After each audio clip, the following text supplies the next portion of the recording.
4월 24일 금요일 새벽 기도에 하나님 앞에 드리겠습니다.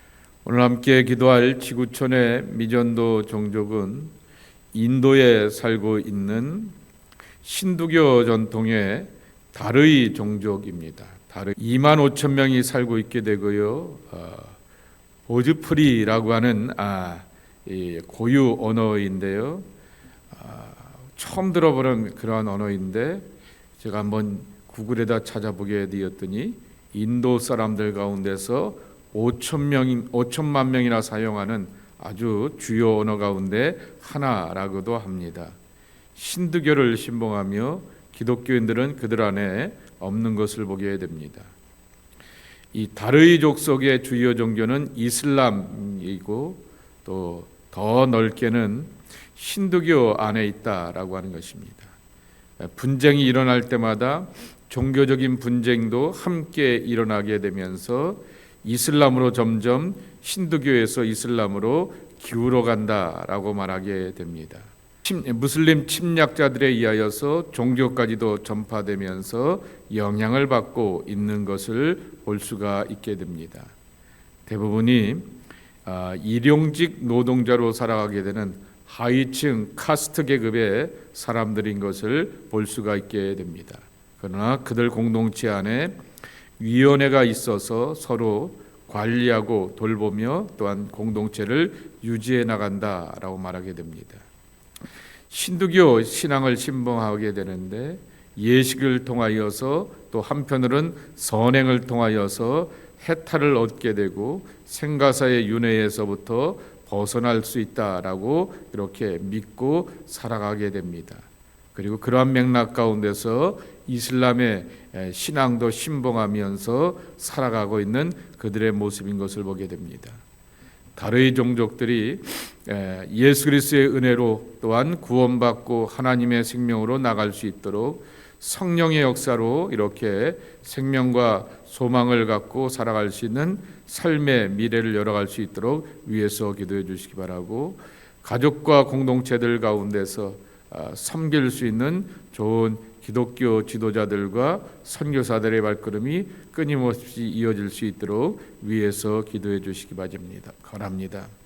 보즈프리라고 하는 고유 언어로 이렇게 신구약 성경은 5천만이나 넘는 그러한 언어이기 때문에 완역이 다 되어 있고요. 온라인 성경, 예수님의 영화, 또한 오디오 설교도 듣고 볼 수가 있다고 합니다.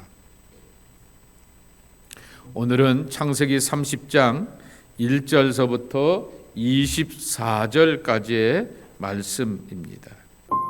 라헬이 자기가 야곱에게서 아들을 낳지 못함을 보고 그의 언니를 시기하여 야곱에게 이르되 내게 자식을 낳게 하라. 그렇지 아니하면 내가 죽겠노라. 야곱이 라헬에게 성을 내어 이르되 그대를 임신하지 못하게 하시는 이는 하나님이시니 내가 하나님을 대신하겠느냐. 라헬이 이르되 내 여종 빌하에게로 들어가라.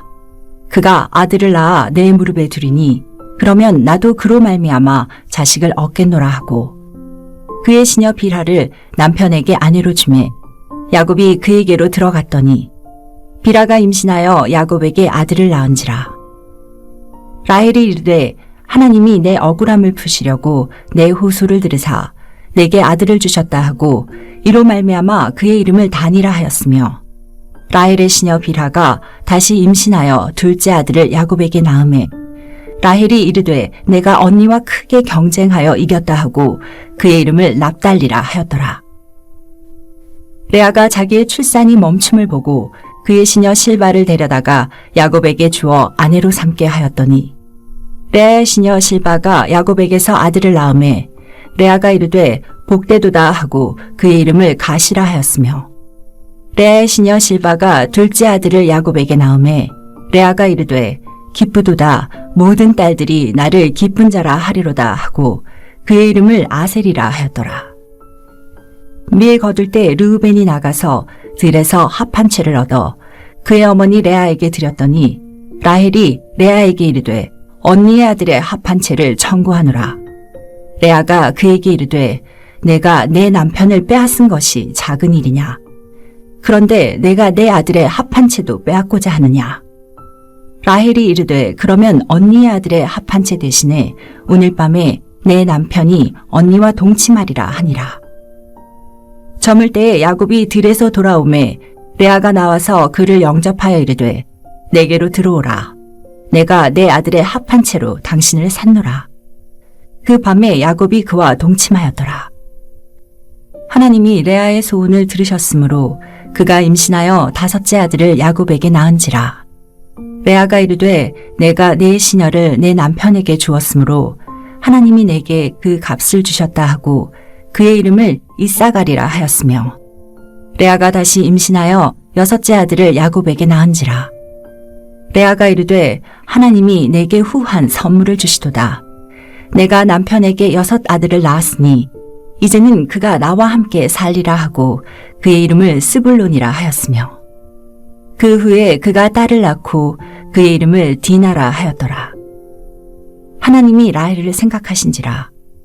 하나님이 그의 소원을 들으시고 그의 태를 여셨으므로 그가 임신하여 아들을 낳고 이르되 하나님이 내 부끄러움을 씻으셨다 하고 그 이름을 요셉이라 하니 여호와는 다시 다른 아들을 내게 더하시기를 원하노라 하였더라. 어제도 말씀을 드리게 되었듯이 아브라함은 기독교와 유대교와 그리고 또한 이슬람의 조상이 되는 그러한 분이었기 때문에 이렇게 타 종교에서 다른 민족에서도 이렇게 따라가게 되는 그러한 조상 근원으로 삼게 되기에 아브라함보다 지금의 이스라엘의 12지파가 있게 되고 이스라엘이라고 하는 이름 자체를 이렇게 이루게 되었던 야곱에 있어서 더 가치를 두게 되는 것이 구약 성경 그리고 유다 백성들의 근원적인 모습인 것을 보게 됩니다. 그래서 종종 시편의 말씀이나 예언서의 말씀에 보게 되면은 나는 야곱의 하나님이다라고 이렇게 종종 말씀하시게 되었던 것이 그러한 근원을 역사적인 그러한 신앙적인 근원을 갖고 있게 되는 것입니다. 12지파를 이뤄가게 되면서 등장하게 되는 그 사연들과 자식들을 낳게 되는 것을 가만히 지켜보게 되면은 여인들의 절망과 또 여인들의 시기와 또 그들의 절망을 풀어가 주시는 하나님의 은혜와 응답으로 이어지는 그러한 이야기가 소개되고 있는 것을 보게 됩니다. 결국 여기 레아가 고백하게 되었고 그리고 또한 22절에 하나님이 나엘을 생각하신지라 라고 말씀하여 주시게 되었듯이 레아의 소외된 삶 가운데 자식을 얻게 되는 것도 나엘이 육체적으로 자녀를 낳지 못하가 하나님께서 생각하셔서 그의 삶에 은혜를 더하여 주셔서 자녀를 얻게 되는 것도 결국 하나님의 은총이라고 하는 것입니다. 그리고 또한 여자가 여자를 소외시킨다라고 이렇게 여기게 되는 것처럼 레아와 나헬은 자기들의 있는 몸의 여정도를 통하여서 남편에게 자녀를 낳게 하는 생산의 도구로 삼고 있는 것을 보게 됩니다. 결혼이라고 하는 것은 내가 좋아서 이 사람을 선택하고 서로 뜻과 마음이 맞아야 될 텐데 내 몸에 한계가 있게 되고 연약함이 있게 되니까 대신 들어가서 나 대신 남편에게 자식 낳고 와. 그리고 그 자식은 그 여인의 몸종의 자녀가 아니라 본인의 자녀가 되게 버리게 되는 그러한 이렇게 지독한 인간을 생산의 도구로 삼는 그러한 이야기도 나오게 됩니다. 이게 사실은 이스라엘이고 그게 사실은 우리가 지나오게 되었던 삶의 흔적들 아닐까라고 하는 것입니다. 그런데 그러한 삶의 흔적들 가운데 하나님이 없게 되면은 레아의 모습이 내게 보이고 나엘의 모습이 내게 보이게 되며 시기와 절망과 욕망으로 살아가게 되었던 우리의 모습들을 지켜볼 수 있게 된다라고 하는 얘기입니다. 먼저 비라를 통하여서 나엘이 자녀를 낳지 못하게 됩니다. 그러면서 1절 말씀해 보게 되면은 내가 죽겠노라 라고 말하게 됩니다. 그러한 심정이겠죠. 그러니 야곱이 말하게 됩니다. 내가 그대를 임신하지 못하게 하는 것은 생명의 주인 되시는 하나님께서 허락지 않은 것인데 내가 어떻게 하였느냐라고 하면서 하나님을 대치겠느냐라고 하면서 그가 솔직하게 고백하게 됩니다. 그랬더니 나엘이 비라를 이렇게 들여보내게 된다, 동침한다라고 하는 말을 이렇게 완곡하게 표현하여서 들여보냈다라고 하는 그러한 표현을 쓰고 있는 것입니다. 그렇게 하여서 비라를 통하여서 아내에게 야곱에게 주게 되었을 때 비라가 임신하여서 낳게 되었던 아이의 이름을 6절 말씀에 보게 되면은 그래서 단 족속의 근원이 되는 것입니다. 그러면서 고백하기를 내 억울함을 풀어주셨다라고 하는 것입니다. 근데 원래 원문의 뜻은 그가 나에게 공의를 베푸셨다. 이게 하나님의 공인지 모르겠습니다. 그런데 그것을 자식을 향하여서 그렇게 이름을 붙이게 되는 것입니다. 공의를 베풀어 주셨다라고 하는 것입니다. 비라를 통하여서 두 번째 아이를 낳게 되는데 다시 들어가서 낳게 되었을 때 8절 말씀에 보게 되면은 납달리라고 하는 것입니다. 그 이름의 뜻은 경쟁, 싸움이라고 하는 것입니다. 그리고 노골적으로 고백합니다. 내가 8절에 보게 되면 내가 언니와 크게 경쟁하여서 이겼다라고 하는 것입니다. 종종 우리가 납달리 지파의 이름을 들어보게 되는데 또 그 다음에 이것을 지켜보게 되면서 네 아이를 쑥쑥 잘 낳게 되었던 이 네아도 이제 출산이 멈추게 되니까 또한 동생이 몸종을 통하여서 자녀를 낳는 것을 보게 되면서 자신의 몸종 실바를 야곱에게 주게 됩니다. 그러면서 태어나게 되었던 생명이 11절 말씀에 보게 되면은 갓이라고 이렇게 나와 있는 것을 보게 됩니다. 복되다라고 하는 그러한 이름인 것이죠. 그리고 또 그 다음에 드문 이렇게 족속이 하나 나오게 되는데 13절의 말씀에 보게 되면은 다시금 네아의 시녀 실바를 통하여서 두 번째 아이를 낳게 되는데 그 아이를 아셀이라 이름을 붙이게 됩니다. 기쁘도다, 만족하도다라고 하는 그러한 뜻을 담고 있게 되는 것입니다. 그러며 이 여인들이 얼마나 시기가 심각하냐라고 하게 되면은 느벤이 14절에 등장하게 됩니다. 밀 거둘 때 느벤이 나가서 들에서 합한 채를 얻게 되었다 그렇게 말하게 됩니다. 주석에 보게 되면은 아무리 나이를 많이 쳐줘도 느벤의 이 나이를 6, 7살 더 많이 쳐줘봤자 8살 미만이라고 이렇게 말하게 됩니다. 어떻게 따지냐 그랬더니 느벤이 첫째 아니겠습니까? 그리고 나머지 자녀들의 계속해서 낳고 하면서 여인들의 임신 기간들을 이렇게 따져보게 되면서 나오게 되는 것이 10살 미만의 아이가 느벤이라고 하는 것입니다. 근데 얘가 어떻게 벌써부터 합한 채라고 하는 거죠. 가직과 종류의 식물이라고 합니다. 그리고 이것은 성적인 최음대로 이렇게 사용하게 되어서 또한 성적인 동기를 부여하게 되었던 그러한 음식으로 식물로서 사용되었다라고 하는 것입니다. 10살 미만의 아이가 이것을 캐다가 엄마에게 주려고 하게 되었다라고 하는 이야기인 것입니다.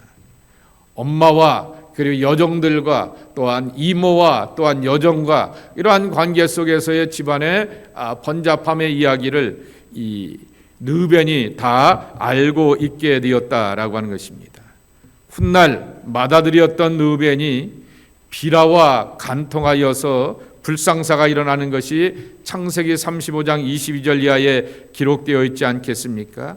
이 엄마와 이모와 그리고 또한 여종들의 또한 야곱의 그러한 성적인 그러한 모든 이야기들이 이 아이의 눈에 들어오게 되면서 그러한 성적인 무질서가 이 아이에게도 그렇게 영향을 주었다라고 하는 것을 향하여서 지켜보게 되는 것입니다. 아무튼 그 합한째 건을 가지고서 또 이렇게 동침하는 것에 대한 권한을 이렇게 서로 나누게 되면서 네아가 동침할 수 있게 되게 됩니다. 그래서 이 나엘이 나의 남편이라고 오늘 15절에 보게 되면 말하게 됩니다. 결국 본처가 동생이었던 나엘이라고 하는 것을 강조하게 되는 것이죠. 그래서 언니와 동침하는 것을 허락한다라고, 남편이 동침하는 것을 허락한다 하게 되면서, 그렇게 되며 그것을 통하여서 또 17절 말씀에 보게 되면은 하나님이 레아의 소원을 들으셨으므로 그가 임신하여 5째 아들을 야곱에게 낳았다라고 말하게 됩니다. 그러면서 얻게 되었던 이름이 이사갈, 보상이라고 하는 그러한 이름의 뜻을 얻게 되는 것을 보게 됩니다. 그리고 또한 다시금 레아를 통하여서 또 생명이 임신하여서 얻게 되는데, 그 아이의 이름은 20절 말씀에 보게 되면은 스불론, 동거하다, 함께 살다라고 하는 그러한 뜻을 담고 있게 되는 것입니다. 남편이 나와 함께 살리라라고 하는 뜻도 되지만은 하나님께서 나와 동행하신다라고 하는 그러한 고백도 담고 있게 되는 것입니다. 이처럼 레아는 자기의 몸을 통하여, 여종의 몸을 통하여서 8명의 이렇게 자녀를 낳게 되는 것입니다. 6명과 2명, 8명의 자녀를 낳게 되지만은 나엘은 나엘의 몸을 통하여서 자녀가 태어나지 않게 되자 22절에 보게 되면은 하나님이 나엘을 생각하신지라라고 이렇게 말씀하고 있습니다. 생각하시다라고 하는 말은 자카르라고 하는 그러한 뜻을 담고 있습니다. 기억하다, 상기하다라고 하는 그러한 뜻입니다. 이 단어가 쓰여지게 되었던 대표적인 경우가 어디냐라고 하게 되면은 소돔과 고모라 성을 멸망시키려고 하게 되었을 때 하나님이 아브라함을 생각하신지라 그랬습니다. 아브라함을 생각하사 소돔과 고모라 성을 멸망시키는 가운데서 롯과 그의 가족들을 향하여서 구원하시려고 하시는 뜻과 의지를 갖게 되었다라고 하는 것입니다. 이처럼 자카르, 하나님이 기억하시고 하나님이 염두에 둔다라고 하는 말씀은 하나님의 긍휼과 자비가 우리에게 이어진다라고 하는 것으로서 분명하게 말씀하고 있는 것입니다. 그런데 반대의 경우가 있습니다. 창세기 40장 14절 말씀에 보게 되면은 요셉이 감옥에서 떡 맡은 관원과 술 맡은 관원들의 꿈을 풀어주게 되면서 떡 맡은 관원은 참수를 당하게 되지만은 술 맡은 관원은 그의 권한을 복직하지 않게 되겠습니까? 그때 감옥에서 나가게 되었을 때 억울한 누명을 뒤집어쓰게 되었던 요셉이 술 맡은 관원에게 이렇게 부탁하게 됩니다. 자기의 억울함을 기억하고 제 이름을 기억해 달라라고 이렇게 요청하게 되는 것입니다. 그랬을 때 이 술 맡은 관원은 그 요셉에 대하여서 기억하지 못하게 되었다가 나중에 흉년이 들게 되면서 그 요셉의 이름이 기억나게 되었던 것이죠. 기억하였다라고 하는 것, 참 우리에게는 엄청난 은혜라고 하는 것입니다.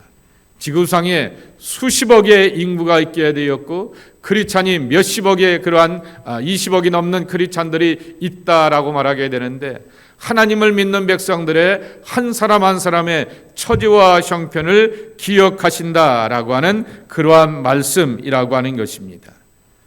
두 번째로는 이 나엘을 기억하게 되어서 그에게도 태의 문을 여섰으므로라고 말씀하게 됩니다. 열었다라고 하는 그러한 말씀입니다. 히브리어로 파타으라고 하는 말인데요. to open이라고 하는 그 뜻도 담겨져 있게 되지만은 to release라고 하는 그러한 뜻도 담고 있게 됩니다. 풀어주시다라고 하는 뜻도 있고요, 해방시키시다라고 하는 그러한 뜻도 담고 있게 되는 것입니다. 생명의 문을 열어주셔서 이 생명 얻는 기쁨을 나에게로 허락하여 주시게 되었지만은 나엘이 갖게 되었던 이 억울함과 괴로움들을 하나님께서 풀어주시고 해방시켜 주셔서 앞길을 열어주셨다라고 하는 것입니다. 그러니 우리는 열어주소서 태문을 열어주소서라고 하면서 그렇게 출산을 위해서도 기도해야 되겠지만은 우리의 미래를 향하여 삶을 향하여서 막혀있게 되었을 때 해방시켜 주시고 풀어주시고 길을 그리고 또한 주장해 주시는 분은 하나님의 국률, 기억하심 가운데서 은혜 가운데서 이어지는구나 라고 하는 것을 깨닫고 배워가게 되는 것입니다. 그러면서 그 아이의 이름을 뭐라고 불렀어요? 여러분 잘 아시는 이름 뭐라고요? 요셉입니다. 근데 요셉이라고 하는 이름은 두 가지의 뜻을 담고 있게 됩니다. 하나는 제거하다라고 하는 것입니다. 이 나엘이 여태껏 자녀를 갖지 못하게 되면서 오게 되었던 박복하다라고 하는 것과 성녀라고 하는 것과 그의 이름에 붙이게 되었던 아주 부끄러웠던 삶의 고리표를 다 제거하여 주셨다라고 하는 그러한 뜻을 담고도 있게 되지만은 또 이름의 뜻이 뭐냐라고 하게 되면 더하여 달라라고 하는 것입니다. 그러면서 그가 오늘 그렇게 22절에 보게 되면은 요셉이라고 하게 되면서 다른 아들을 내게 더하시기를 원하노라 라고 이렇게 고백하지 않습니까? 결국 그래서 나엘의 배를 태워서 태어나게 되었던 생명이 누구죠? 베냐민 아니겠습니까? 그러면서 태어나게 되는데 더하여 달라라고 하는 것입니다. 이게 굉장히 은혜스러운 그러한 그의 고백과 이름의 고백이라고 하는 것입니다. 부끄러움은 제하여 주시옵시고 그리고 더하여 주시고 증가시켜 주시고 맺어지게 하여 주시는 하나님의 손길을 구하게 되었던 이 나엘의 기도와 간구를 하나님이 들어주셨다라고 하는 것입니다. 오늘 이 아침에 하나님의 저와 여러분들을 생각하시기를 축복합니다. 국률과 자비로 여러분들을 기억하여 주셔서 세상의 사람들은 요셉의 앞에 있는 술 맡은 관원들과 같이 까마득하게 잃어버릴 것처럼 보이게 되지만은 하나님이 기억하시게 되면은 길이 열려지게 되고 삶의 문제가 풀려지게 되면서 해방과 구원을 경험할 수 있는 하나님의 은총이 우리와 함께할 것이다 라고 하는 것입니다. 그래서 더하여지는 삶 그리고 또한 증가하면서 발전하면서 부흥을 이뤄가는 그러한 삶을 살아갈 수가 있다라고 하는 것입니다. 야곱의 12아들은 여인들의 시기 가운데서 이루어지게 되는 그러한 창피한 모습처럼 보이게 되지만은 여전히 하나님은 그러한 사람들 가운데 긍휼과 자비를 더하여 주시어서 부끄러움이 없는 삶으로 살게 해 주시는 것을 우리가 배우고 기억하게 되며 내 삶에 필요한 것은 하나님의 은혜, 하나님의 자비, 한없는 긍휼이라고 하는 것입니다. 능력의 하나님이 늘 여러분 앞에 변함없이 임마누엘로 동행해 주시기를 주님의 이름으로 간절히 축복합니다. 하나님, 오늘도 하나님의 임마누엘을 구합니다. 능력의 하나님을 구합니다. 길을 열어주시고 문을 열어주시고 삶을 열어주시며 삶의 고통과 눈물과 아픔 가운데서 해방시켜주시고 풀어주시는 하나님의 은혜를 기억합니다. 지구상의 수십억의 인구들 가운데서 수많은 사람들이 하나님을 찾고 기도하며 간구하지만은 내 기도와 간구를 기억하시고 들으시고 응답하여 주시사 하나님의 시간과 때에 때가 맞추어서 이렇게 생명 얻는 그러한 나엘의 기쁨처럼 우리에게 응답의 선물로 함께해 주실 것을 분명히 믿습니다. 야곱의 하나님 그리고 또한 나엘과 레아의 하나님 우리 삶의 하나님 되어 주시어서 삶 가운데서 우리는 종종 인간이기 때문에 시기의 마음도 갖고 있고 욕망도 갖고 있게 되고 분열적인 그러한 모습도 있게 되고 또한 열등감도 갖게 되지만은 이 모든 것들을 치유하고 회복시켜 주신 것이 온전한 하나님의 손길인 것을 기억합니다. 주님, 그러한 하나님의 사랑과 자비로 살아가는 약속의 자녀들이 저희들 되게 하여 주시옵소서. 그래서 우리도 변함없이 기도하며 하나님을 찾고 구합니다. 하나님의 은혜와 응답으로 살아가는 주의 백성들 되게 하여 주옵소서. 예수님의 이름으로 축복하며 기도합나이다. 아멘.